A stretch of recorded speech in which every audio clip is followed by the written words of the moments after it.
In this episode, we chat about getting your work published for the design mechanism, and I give you some tips about the undead. Welcome to the Mythras Matters podcast, Season 1, Episode 42, Publishing Your Work and Atypical Skeletons.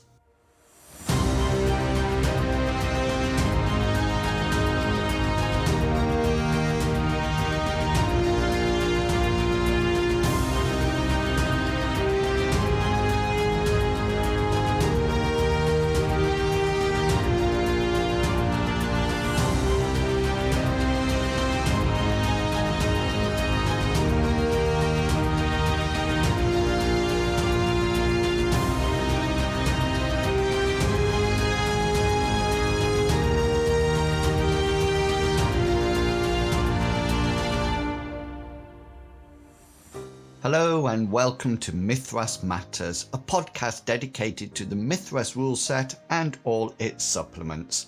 As always, I am your host Inwils, and welcome to November. Autumn has definitely arrived. The days are getting shorter and the weather is getting colder. We are getting to that time of the year when we are bombarded with festivals. In the UK, we celebrate Halloween, then All Saints' Day, the 1st of November, then Bonfire Night, the 5th of November, and then, of course, there's Thanksgiving in the US, and then Christmas. Of course, these festivals are accompanied with a range of lovely festive food and the meeting of friends and family. There was a time when I created and ran adventures to coincide with the festivities, especially Halloween. I'm not sure if anyone remembers Car Wars. That was a fun system.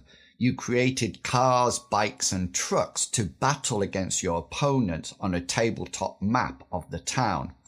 I remember that my brother had a car called the Donkey. If you crashed into it or it crashed into you, bumper triggers set off rockets that would just wipe you out. Why was it called the Donkey? Well, it had a kick like a mule. Focus inwils, back to games associated with festivals. I have even played a game of Car Wars when everyone had Santa sleighs that flew through the air firing deadly snowballs and presents as grenades. That was some battle. And if you like the reminiscing segments, then do check out my series of looking at the old games and rule books. You can find these along with all my other RPG content on my YouTube channel. Links in the show notes.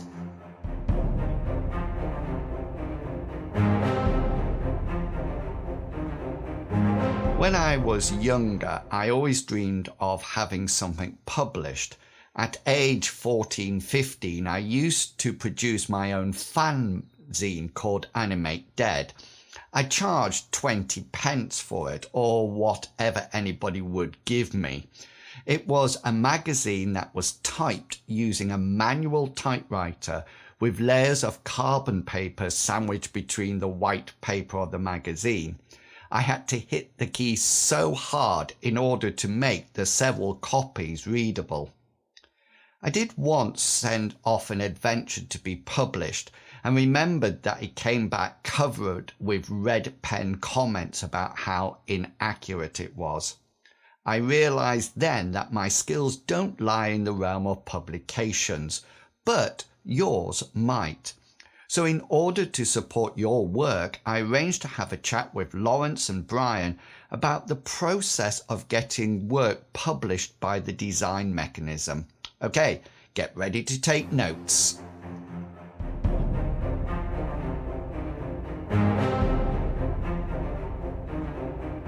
I'm Lawrence Whitaker.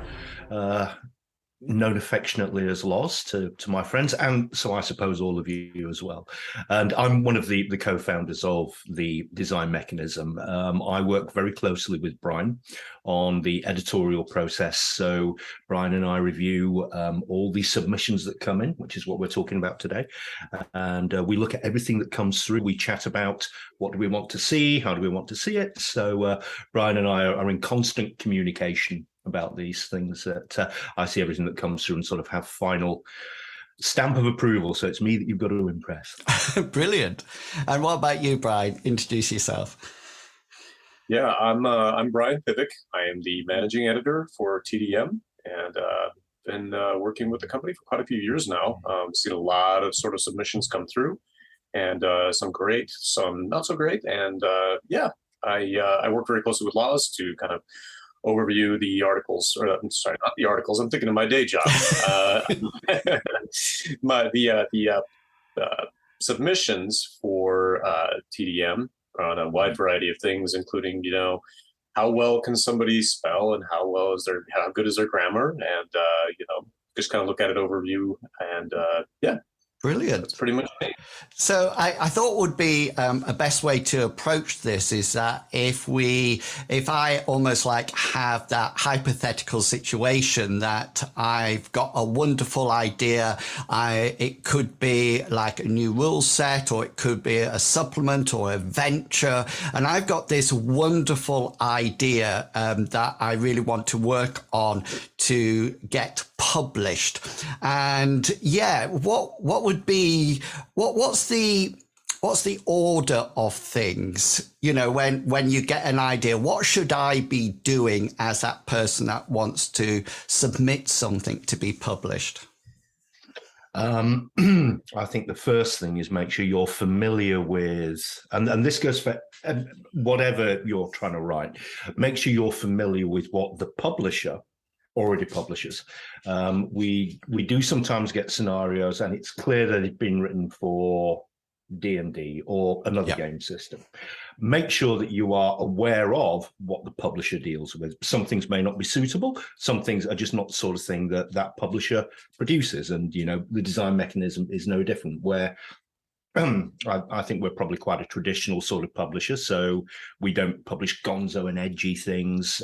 We don't publish OSR material. So always make sure that you're aware of who you're submitting to, what they specialize in, what their voice is like, and the kind of material that they put out. Yeah, absolutely. I think the voice, like from my perspective, like the voice part is probably the most important. And it kind of piggybacks on what Loz was saying, like, if you know the audience that the publisher is aiming for and the way that the previous publications have been written, that will give you a good idea of how to approach it. Yes. And so really almost like get that background information about the Design Mechanism and everything beforehand. So let's say I've done all that and I've got a document ready to send off to you. Is there any sort of like process, any requirements that I need to do for that document before I send it to you guys? Yeah, the first thing is don't send us a complete scenario. Do not spend time crafting that wonderful 80-page epic campaign, or even, a 20-page scenario. Don't do that at this stage. We won't have time to read it. I can guarantee that. What we do prefer is to have a proposal or a pitch. And it's vital that you put together something that is simple and concise, but really gets across what it is that you want us to take a look at. That's what will impress us the most. And you should be able to do that within a side of A4. We've had a couple of proposals that have dropped in this morning, and they've both come with a very well-structured pitch, which stipulates this is what my proposal is about. Here's where it takes place. Here are some of the things that the characters and the GMs need to be aware of, and these are some of the NPCs involved. All on one side of A4. That's the kind of thing that gets our attention, gives us immediate idea of what you're going to be writing about. So don't send us a fully pledge thing. What we want to see is a pitch. It's very important that you do that, because it tells us a lot about the writer. It tells us, can you structure information clearly? Can you get that information across concisely? And do you understand what it is that you're going to be writing about? And to be able to do that on one sheet of paper is not easy, but it does give us a very, very good sense of what working with that person will be like if we do contract them to go ahead and then submit a full scenario. Right. I kind of think of it as like an extended elevator pitch for what it is that you want to write. I remember when I was in Greece and I took a very, very long elevator up 4 floors that took, several minutes. That's about the kind of elevator pitch you want to have. You want to be able to concisely provide us with the information about the scenario or adventure, whatever it is. Make it interesting enough. But again, like Law says, don't go overboard. Don't go crazy. Is there anything that you look for in particular in that pitch? Apart from the voice, is there anything like, do you prefer things like adventures, or what sort of like things really get you, gets your brain going and thinking, I want that? I think really, as long as it's interesting and original, and those are not easy things to they're do. Not. And just about every scenario under the sun has already been covered in some way by some role-playing game somewhere. So coming up with something unique it gets more and more difficult, and I don't think there's a unique idea left anyway. So it has to be interesting. We don't mind a dungeon crawl, but make it interesting. Maybe there's a specific goal in mind. Just going into the dungeon of whatever to seek the magic MacGuffin of, it's not enough. It's been done so many times, and it's hard to make that interesting. So try and find a unique angle for whatever it is that you're going to present. If it's a rule supplement, make it relevant to something that we produce and try and make it different. We don't need a supplement on vehicles. We already have one. We don't need a subject. We don't need a supplement on mass battles. We've got that too. What we may be interested in is a book about how to develop cults. Just had a proposal along those lines. We may be interested in, for Destined, a superpowers organization, or a super organization that could be slotted into Gemelos City. Make it relevant. That's the other thing that you should do. But really keep it simple. There's a tendency for many writers, especially first-time writers, to present a really complex, involved idea. They're excited. They've probably been running their campaign that they want to publish for many years. They know it inside out. It's got all these twists and turns that they think are really cool. And maybe it is at the table when you're running it, but you're writing for publication, and a simple idea is far, far easier to structure, to write for, and present than a really complex one.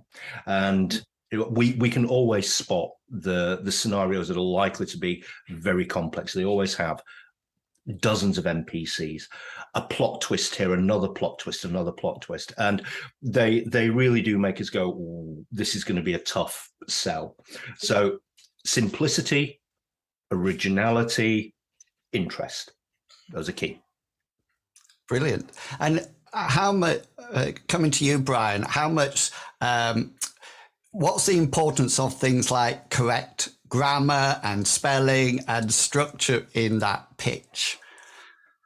Sure. Yeah. I mean, that's the first thing I kind of look for. I've been an editor for like 20 years. So when I get something that comes across my desk, that's the first thing I look at. If there's something that is really egregious and repeats itself, repeatedly, that's something that I'm going to look at and go, okay, the editor of this piece is going to have to do a lot of work to clean it up. So, it's okay to make an occasional mistake. We all do. But if it's something that is, pretty obvious just in the pitch itself, it's probably going to become very, very, very obvious when the actual piece comes out. So yeah, I'm constantly looking for that, but don't be afraid if, let's say, English isn't your first language, and you want to try to pitch something. That's okay too. We can work with that. It's just that, I try to look at it from the editor's perspective and make sure that it's not going to be something that's going to take them so much time to get done. Yeah. And that's interesting. You said that about English being the second language, because I know the podcast goes to international audience. So I think that's really positive to hear that, so people from different, whose English is not their first language, are still, you're still happy to have a look at that and really look for the inspiration, it sounds, and the originality, which is great. So say, for example, my pitch has been accepted. What happens next? What happens after that? Okay, so you've sent us a great pitch. It's passed the first test. What we will likely do is invite you to send a sample chapter.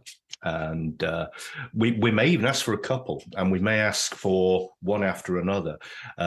We may ask for a fluff piece, so some background that doesn't have any rules in. But usually we want to see something with some game mechanics as well, to see how that you approach that.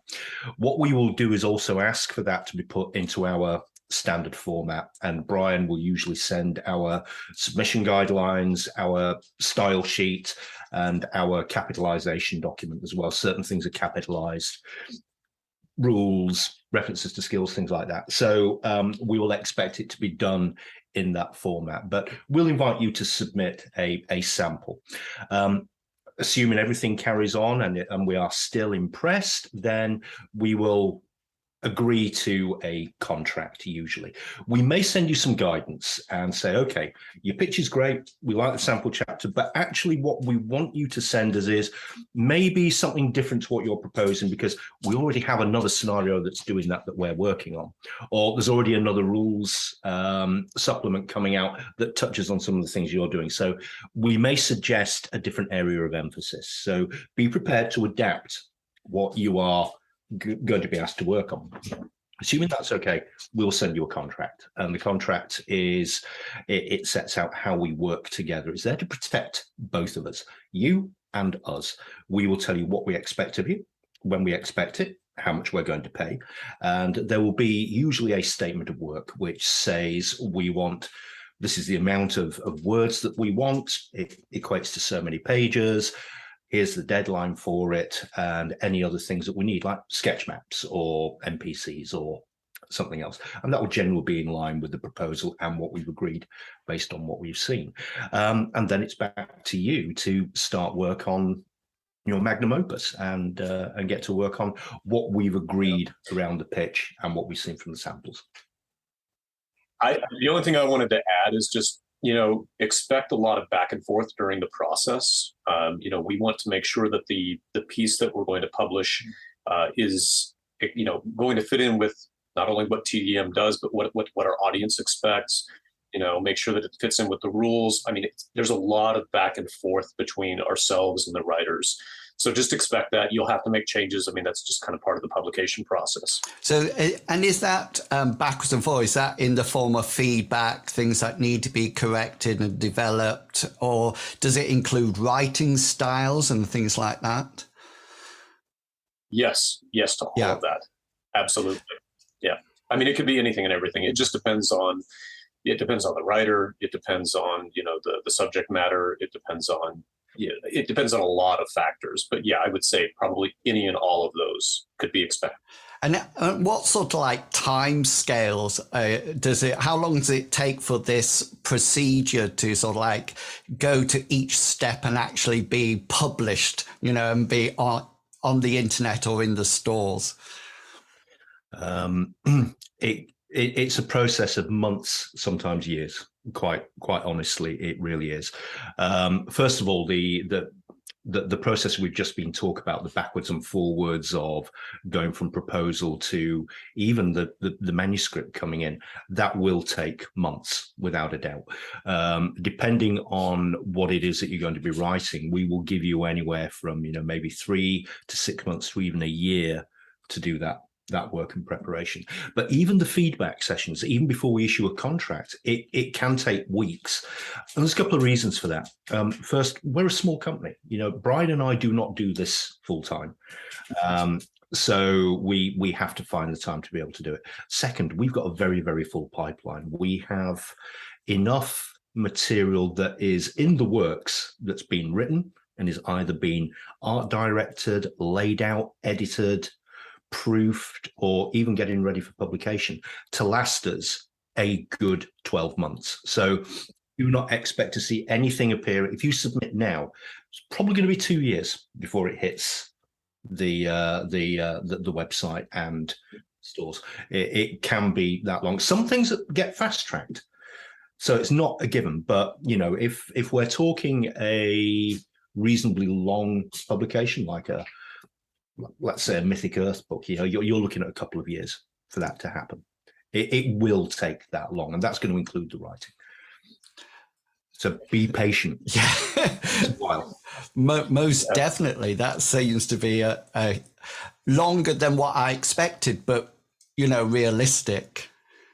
Yeah. And if you look at it from the perspective of you want to have this piece out and you really are passionate about it, the process is part of the fun, because you're learning how to be not only a better writer, but you're understanding like how the publication process works. You're learning a lot of very valuable skills that will help you later on if you want to keep publishing. So you have to look at it from a positive perspective. Absolutely.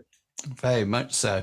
So what you've already mentioned some specific sort of like ideas that you might be looking for.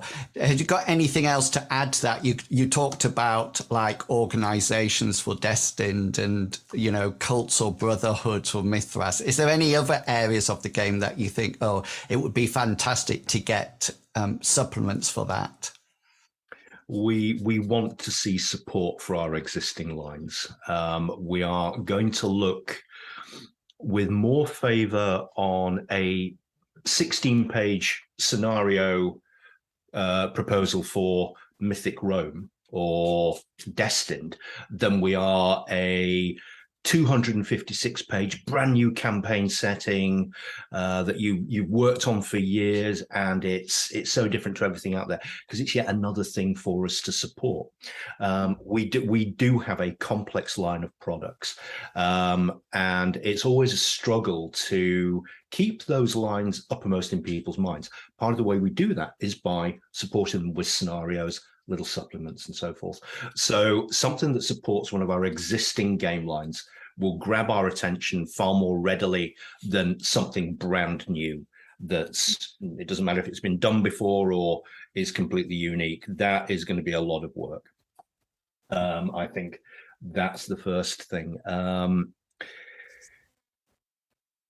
I also think that shorter works are going to get our attention more than longer ones at the moment, mainly because we do have a full pipeline with some quite long works already in there. And if you're a new writer, we're not going to accept or commission you to do 200 pages of something. We will want you to work on something shorter, like a scenario, or even collaborating on something than going it alone, mainly because people think that role-playing game writing is easy, and it really is not. It's a unique discipline.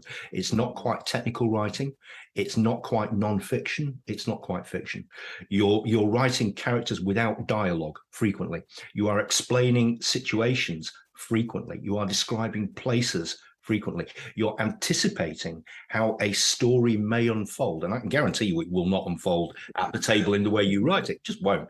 So it's a very, very daunting experience. I've been writing for 30 years, and it still daunts me. I'm in the middle of a Leoness scenario right now, and I've hit a block with it. I don't know where to go with this damn thing. It will occur to me at some point, but it's shorter works are going to grab our attention a lot more than other ones, but definitely things that support our current range of games. Think small.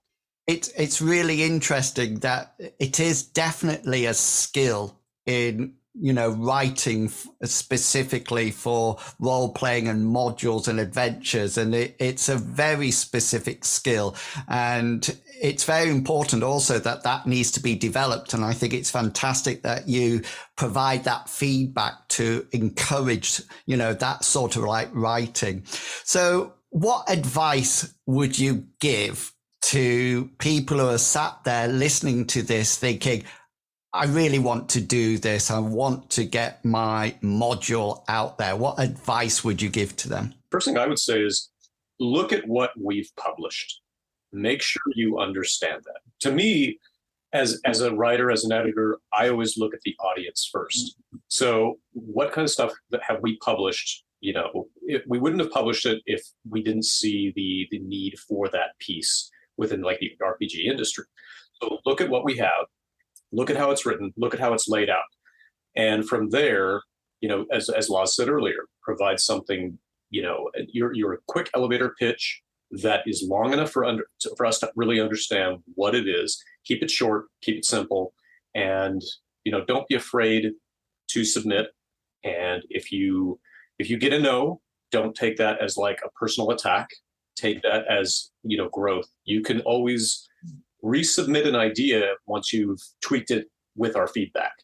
What I will say is that if you are thinking about writing for the first time, just do it, but do it for yourself. Don't necessarily do it for publication. Do it for practice. By sitting down and writing out your thoughts or trying to put together a scenario that you played at the table, cobbled together from your GM's notes, it will give you a really good idea of what will happen if you are contracted to write something for publication. You'll realize how difficult it can be. And you may find that after you've had an attempt, it's really not for you. And there's no shame in that. There really isn't. You get some very, very fine GMs that are not natural writers. You get some very, very good writers that are not natural GMs. So always have a try for yourself before you try and engage with a publisher. The number of people that we have had, that we have contracted to write pieces for us that have flaked and either failed to meet the deadline, not even failed to turn in a manuscript, I've lost count. And we don't want you in that position because it's really, really disheartening for you. I mean, it's disheartening for us, but we've got other options. You haven't. And, it's a creative endeavor. We want you to get the best out of that. And we want to work with any writer that we commission to help get the very, very best. As Brian said, there will be a lot of feedback. Some of that feedback may also be quite stern. We may say, don't do that. We want you to do this. And that can sometimes be hard to take. So practice for yourself before attempting to send us a pitch or send us an idea. The other thing I would suggest is, if you're unsure about if we would be interested in something, drop us an email. Would you be interested in my collection of supervillains for Destined? Chances are we'll talk about it and go, yeah, send us a pitch. And if we're not, we'll say no, because we're already doing something along those lines. But what we would like to see is, and that can quite often lead to you being engaged. So if in doubt, send us a quick note first. That's fantastic. There's been so many really fantastic pieces of information and advice there. It's probably, I know it will be helping loads of people out there who are thinking, I really want to do this. Just before we finish, whereabouts do they send the pitch? Is there a set email address that they should send it to? Submissions@thedesignmechanism.com. Brilliant. And I will pop that in the show notes as well. So we've got that. Thank you so much for both of you coming along today and giving up your very valuable time. So yeah, thank you very much. It's been great speaking to you both. Really enjoyed it, Ian. Thank you. Thank you so much.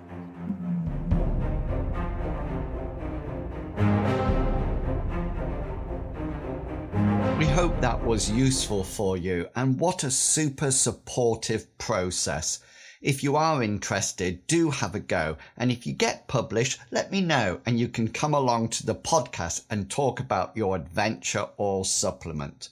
And remember, if you would like to contribute to the podcast before then why not just drop me an email or message and let me know what you would like to cover. I am always looking for reviews or chats with people. So if you are interested, then you can email me at inwils@gmail.com or send me a message on the various forums I frequent.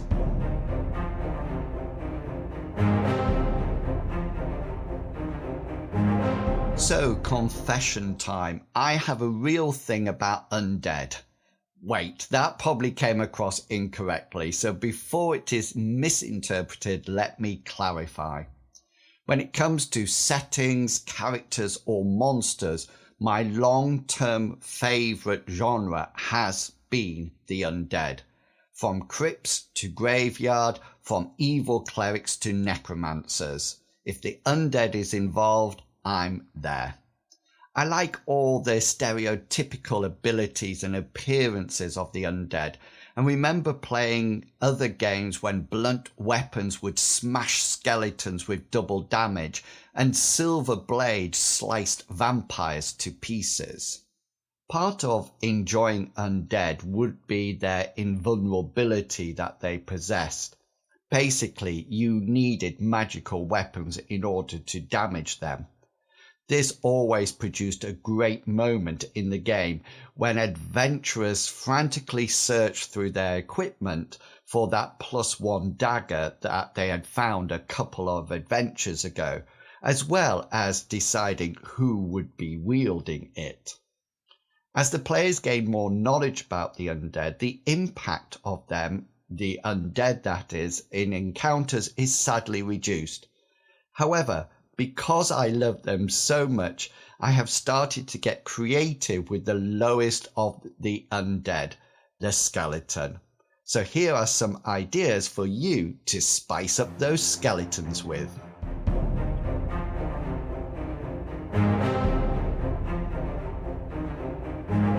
Okay, number 1, fungus skeletons. These are skeletons that have been created via a deadly fungus. The fungus infests a living host and then slowly drains away the moisture until only the bones remain. The danger with these skeletons is that whenever damage is done to them, they release spores to infect their opponents. What the spores do is up to you as the GM, but I have the rules guru talking about poison and diseases in December's episode of the podcast. But until then, characters, you will need face masks at the ready. Next up, exploding skeletons. Created with great power, these skeletons are the frontline fighters of any undead army. They are quick and slightly smaller than the usual skeletons. If you play Minecraft, think small zombies that run at you. The surprise about these skeletons happen when they are attacked or they meet some kind of resistance. When they do that, they explode. Boom. They are perfect troops against armies, stockades, or even castles. Number 3, Trollkin skeletons. These humble skeletons look the same as any other skeleton as they run towards you. They will approach with their bones rattling and start to fight. The trick about these skeletons is that each arm, leg and head will continue to fight after they've been separated from their body. Legs and arms will crawl to their opponents, trying to trip or slow them. Even head will try to bite anything that comes near them. Damaging that limb or head again, i.e. reducing it to 0 hit points, will kill these separate body parts, but hopefully after they have caused some chaos amongst the party. And finally, my all-time favourite, the head-throwing skeleton. Who needs a grenade when you have a head? As the skeletons approach, they take off their heads and throw them like missile weapons. These can either attack doing normal damage or explode like exploding skeletons. I actually like them to make them attached to the character, probably doing minimal to no damage, but then attaching more and more and more. Eventually, the character will find that their skill rolls are harder or they can't move and is eventually brought to the ground by the sheer number of heads. I hope that has given you some ideas for upgrading your humble skeletons. Remember, you can see more of my encounters by creating and downloading them from my RPG shop. Links are in the show notes.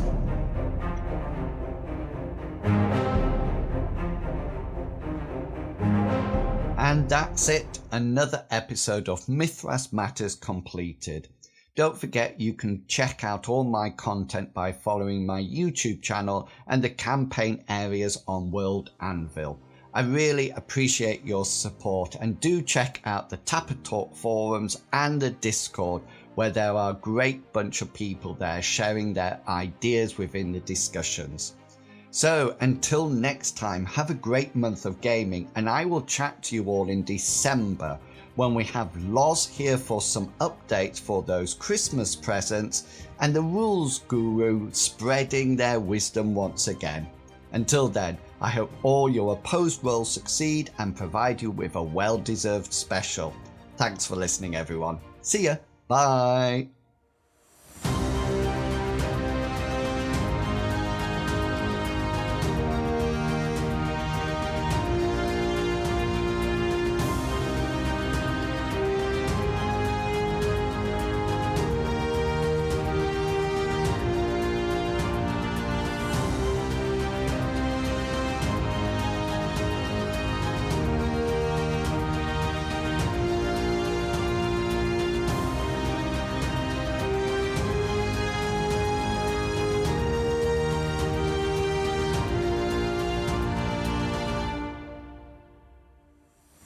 The content of this podcast is covered by the Creative Commons Attribution 3.0 license, so please give appropriate credit if you are sharing or copying any part of this podcast.